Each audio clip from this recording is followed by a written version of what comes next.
Good morning. It's April 15th, and I'm going to go through the Chapter 20 Standardized Practice Test. It's on page 567. And hopefully this won't take too long, but I don't want to be in a hurry because I want people to have a chance to write down what I write on the board. And I would like to receive it as a homework assignment to demonstrate that you were paying attention during this video. And why don't you just send me an email of the standardized test practice stuff so that you can prove to me that you watched this video and hopefully it became a learning experience for you. That's what I'm really hoping. That's another reason I want to go slow and not try to hurry through it. I would like for you to experience learning about this whole Coulomb's law, okay? So, we're here in chapter 20. We talked about static electricity. We talked about the force of attraction between opposite charges and the force of repulsion between same charges. And now we're going to do some calculations around that business, okay? It says here, oh, by the way, there's also the standard unit of charge in an electron. I see I'm going to get asked a question right off the bat here on number 1 on page 567, the standardized practice test for chapter 20, okay? Number 1 on page 567. How many electrons have been removed from a positively charged electroscope if it has a net charge of 7.5 times 10 to the minus 11 coulombs?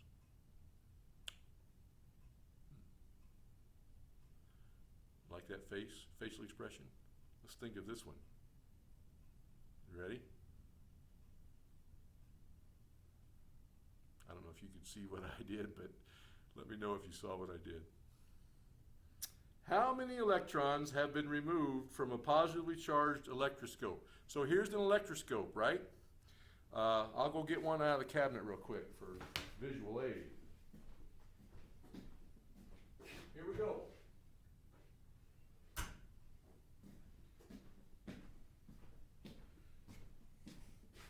Here is an electroscope. We saw it in our last video in operation with by removing electrons and adding electrons to it. There's different ways you can do that. As you know from that lecture, there's the conduction, which is by contact, and then there's also induction, which is where you create an electric field that does things to the electrons in the electroscope.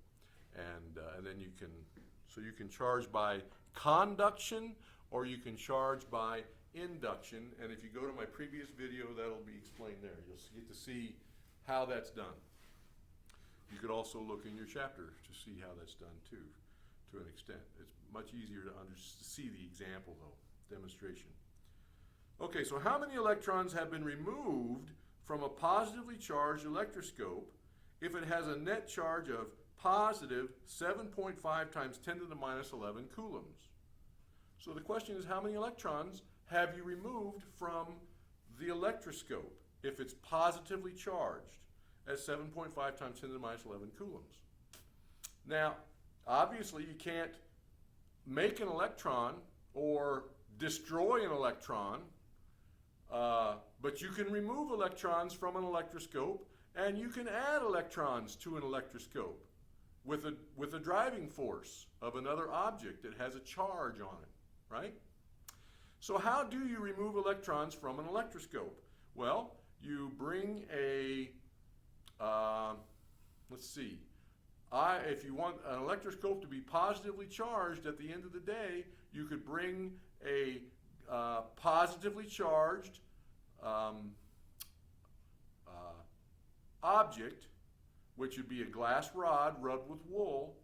You bring a positively charged object like a glass rod up to it and you rub, you conduct electrons away from the electroscope, a neutral electroscope, because the glass rod has had electrons removed. Okay? And I think that's right. I think the glass rod becomes positive when you rub it with wool. I'm really sorry if I'm wrong with, but you have to bring a positively charged object to the electroscope, something that needs electrons to be neutral, and electrons will move from the electroscope to the positively charged object until both, and that will continue until both have the same same charge. You can't move electrons without having a driving force. So once the charges of the two objects are the same, you're not going, even though both are positive, you can't make one object more positive than the other object. Just a thought that popped in my head that I wanted to clarify for everyone. Okay, so how many electrons have been removed from a positively charged electroscope if it has a net charge of 7.5 times 10 to the minus 11 coulombs? Okay, so what you want to do, this is kind of like this is a simple, what's that called? Dimensional analysis. How many electrons equal 7.5 times 10 to the minus 11 coulombs? There's your statement. This is your dimensional analysis initial statement. How many electrons equal 7.5 times 10 to the minus 11 coulombs? Okay? Now, so you have to know how many coulombs are on an electron. And so for that, I go to the back flap. I go to the back flap of my physics book, and I see the elementary charge, E. Okay? Just a minute, everybody. I've got to let somebody get started. They're going to fix my cable that has a loose connection in it. It's an electrical situation. So they're going to change the HDMI cord between my projector and my PC, my desktop PC. And it's okay, we can continue this video even though he's doing that. So excuse the guy from JP the Geek, I'm sorry I don't know your name. Aaron is going to be doing that work while I do this lecture, okay? Probably won't even see it. Yeah, Aaron will do his best to be invisible. See how he does. It's all good. It doesn't matter if he's not invisible. It's all good.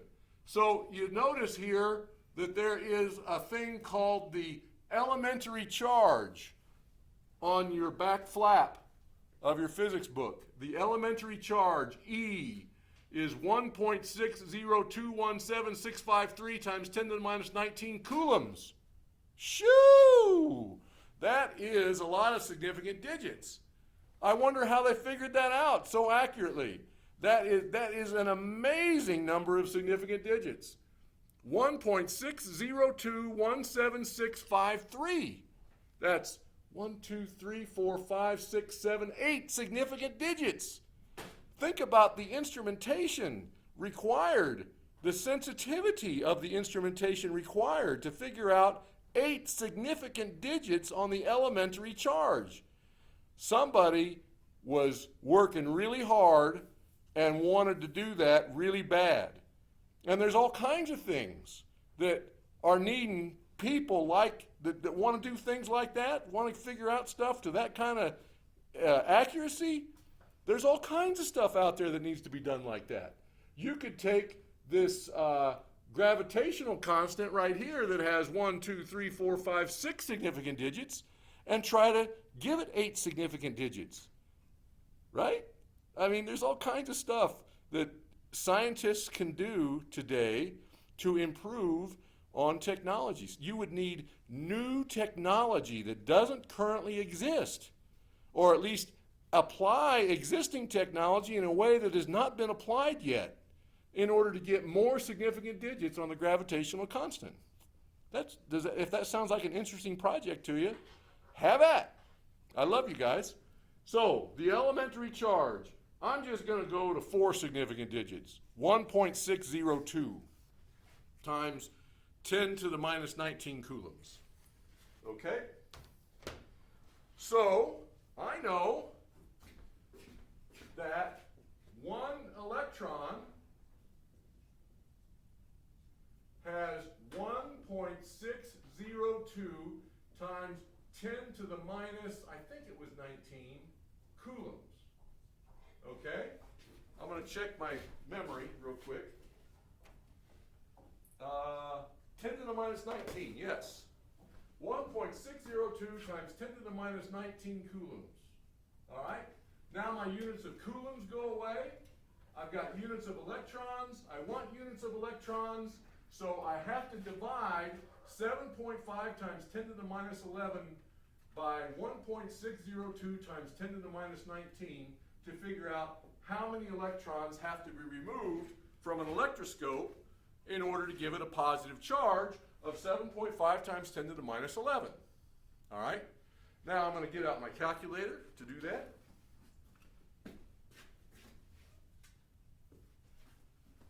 Clear. On. Clear. All right, what's 7.5 divided by 1.602? 7.5 divided by 1.602 is equal to 12.01. So I'm going to stop at 12.0. Okay? I'm going to go with 3 significant digits here in my answer. Clear. 12.0. And now I've got 10 to the minus 11 minus 19. Clear. So I'm trying to think about 11 minus 19 is negative 8. So this would be positive 8. Minus 11 minus a minus 19 is positive 8 times 10 to the 8th electrons.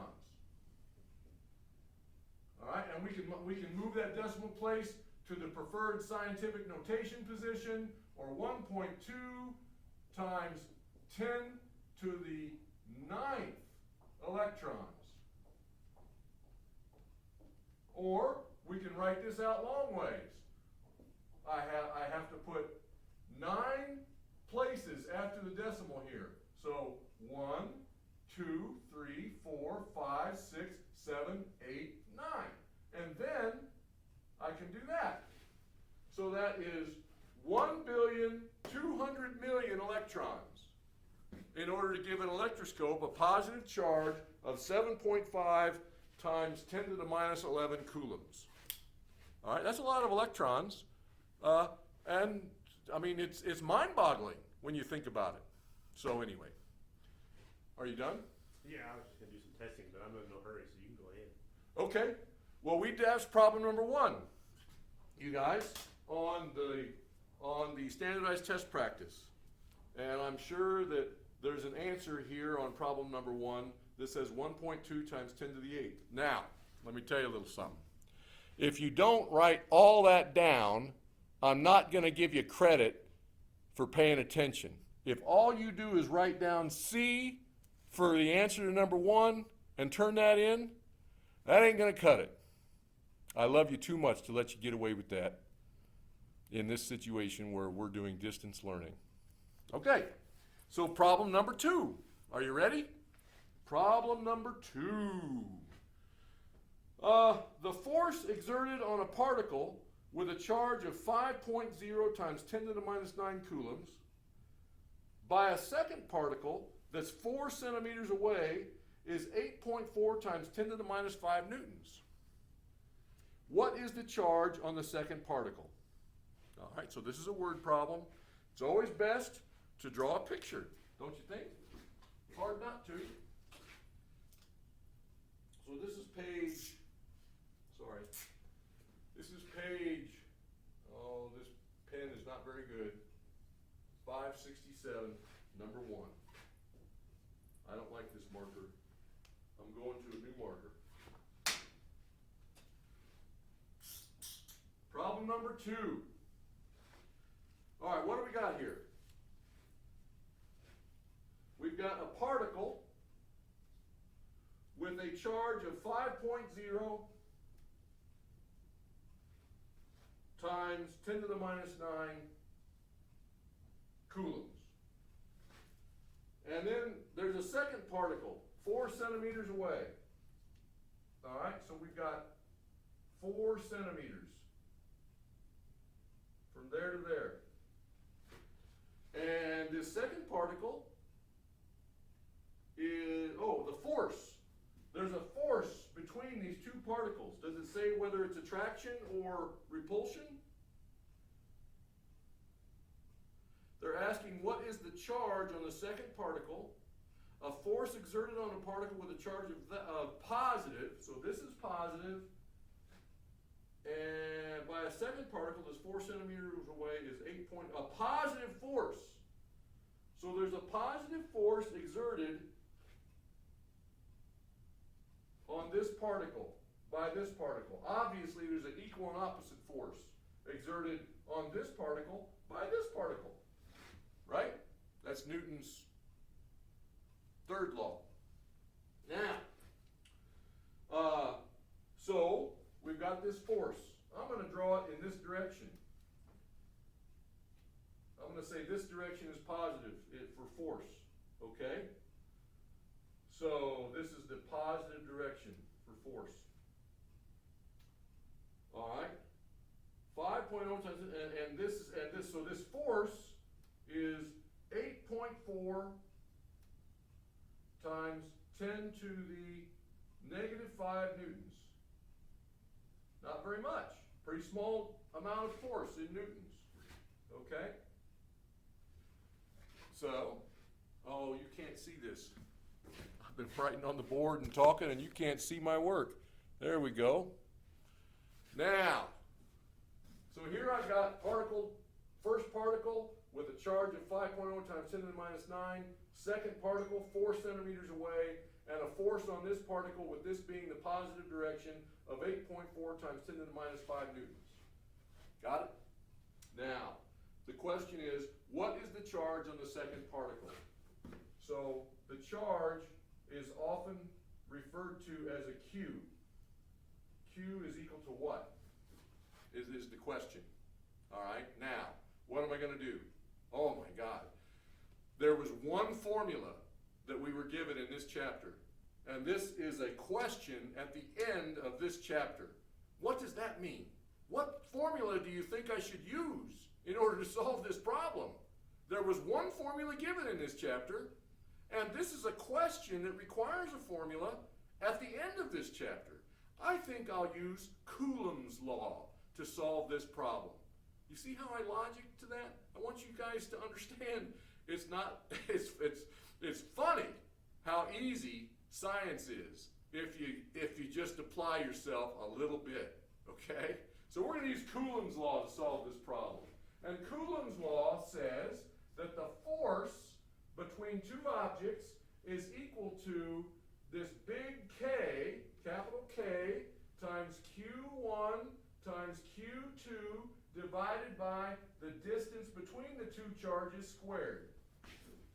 Okay? That's Coulomb's law. It's given to you in this book. All right? And the development of Coulomb's law was done by who? Coulomb. Mr. Coulomb. Dr. Coulomb, probably. So anyway, and he developed this well in a scientific paper and published it, and that's why he gets credit for it. This is an observation. This is not something that he developed using pure mathematics. This is something that he developed using observation. And you've seen the apparatus in a previous lecture in this chapter that he used in order to figure this out. Okay? Now it looks an awful lot, really looks an awful lot like Newton's universal law of gravitation, doesn't it? Which is, of course, the force is equal to capital G times M1, M2 divided by the distance between the objects squared. Look at that. The force between two objects with mass, the force of attraction, this is always a force of attraction between the two objects. Okay? Now this, it depends on whether the two objects are the same charge or the opposite charge. This can be a force of pushing away.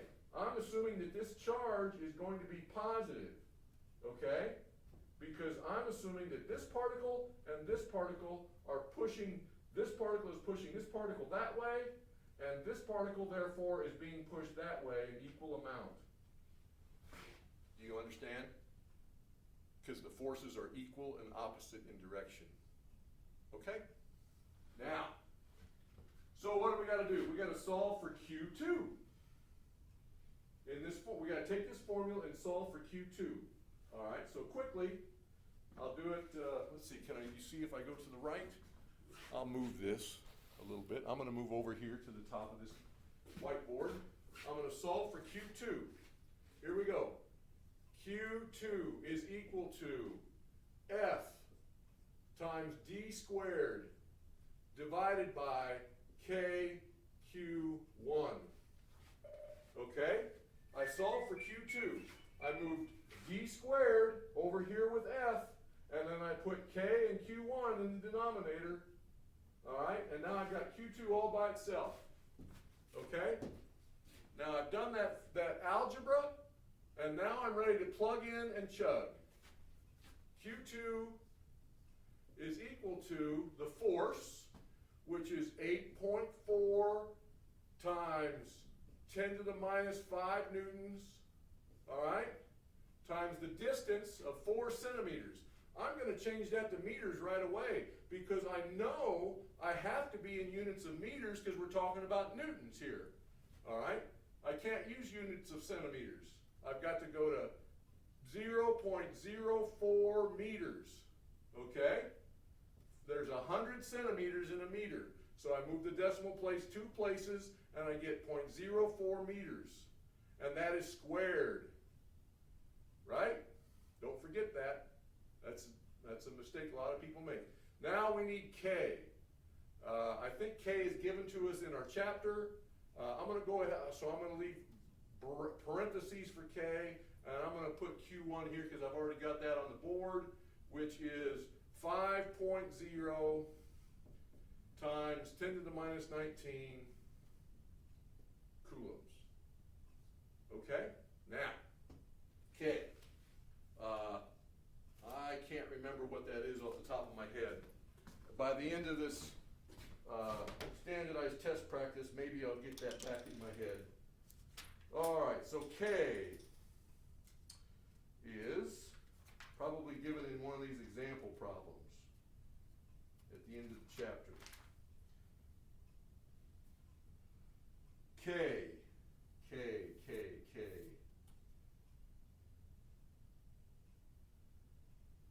I see it. It's 9.0 times 10 to the 9th. Okay? 9.0 times 10 to the 9th, and it's got some fancy units. And the units are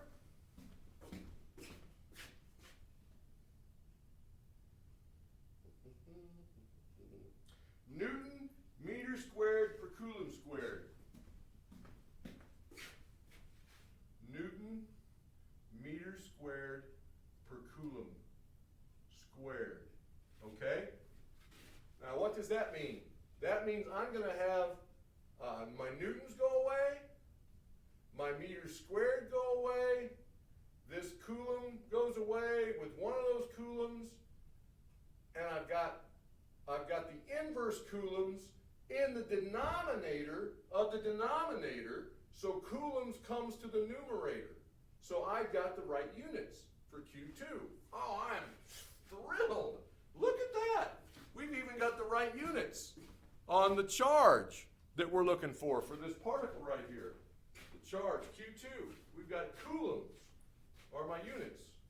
On, clear, 8.4 times 0.04 times 0.04 divided by 9 divided by 5 is equal to, that's a small number, small charge, 0.0002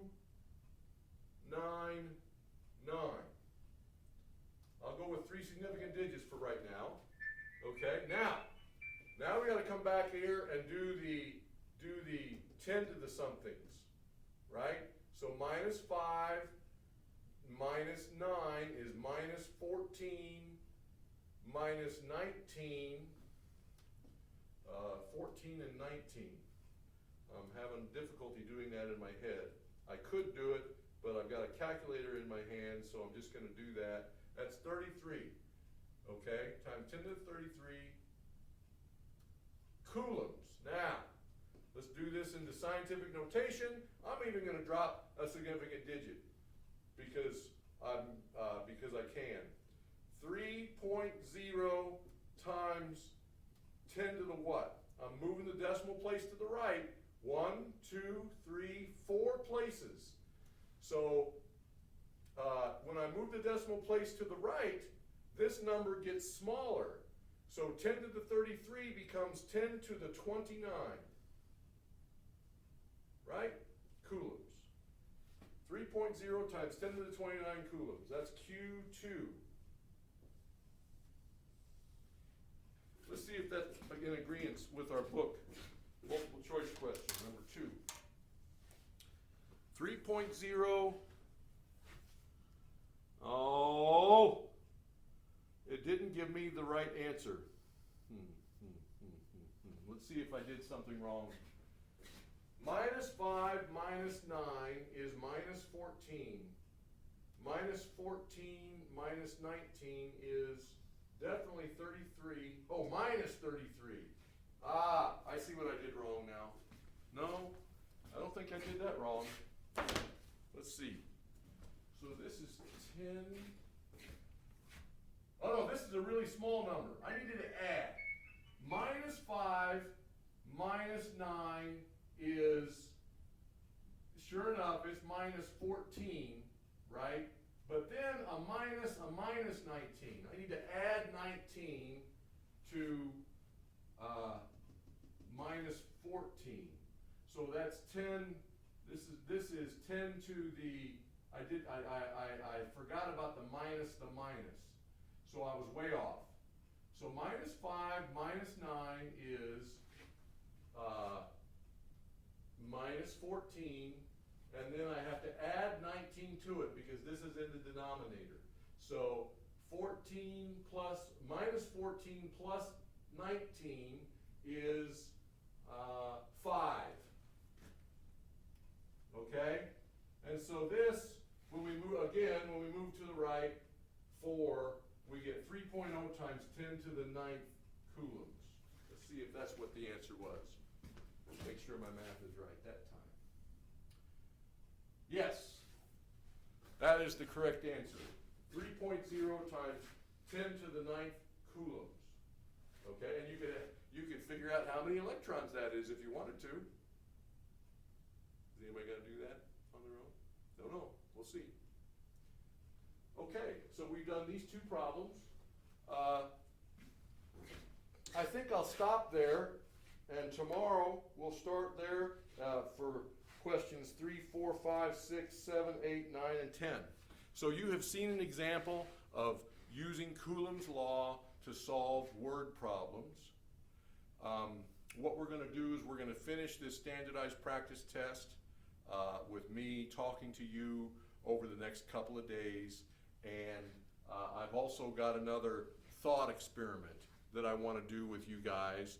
I'm also, over the next couple of days, going to send you a video of a motor, a failed motor, or maybe not a failed motor, but a worn out motor that needs to be rewired.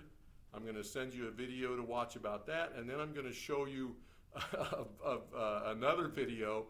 This is one situation is in a very poor factory situation in India, and you will see children your age working in this factory rewiring a motor.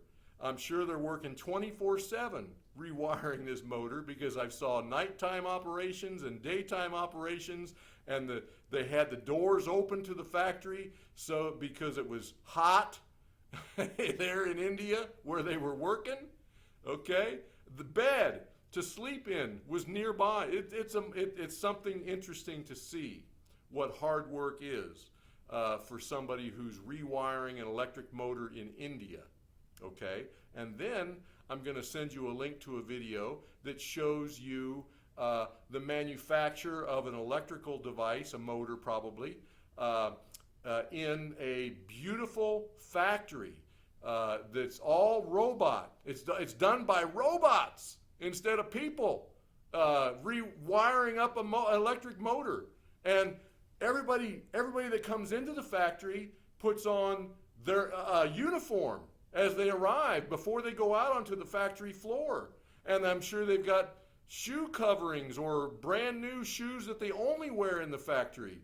And so that the factory is spotless and beautiful. The floor is incredible, and these robots are working, and there's these little trolleys that that roll up, I should say, to a robot, and the robot discharges the motor that's in progress of being built, and that trolley takes it to the next machine. And then that next machine receives it off the trolley and does whatever it does to the electric motor. A lot of times there's spindles and rotating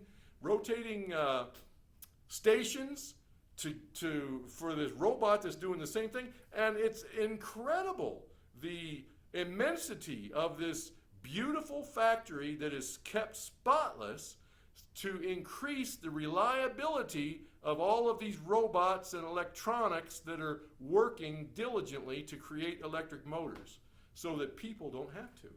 I want to show you that. I want you to see the state of the art of robotics and all of that, and I also want you to see what people are doing out of necessity. I want you to know that it's possible to do the same thing these robots do by hand. Anyway, and the electric motor, of course, tie-in is our electricity theme that we're in right now. Hey, I love you guys. Watch my other video from today for the prayer, and know that I am 100% convinced that God is good. He loves every one of us, and we are each unfathomably precious. God bless. Bye-bye.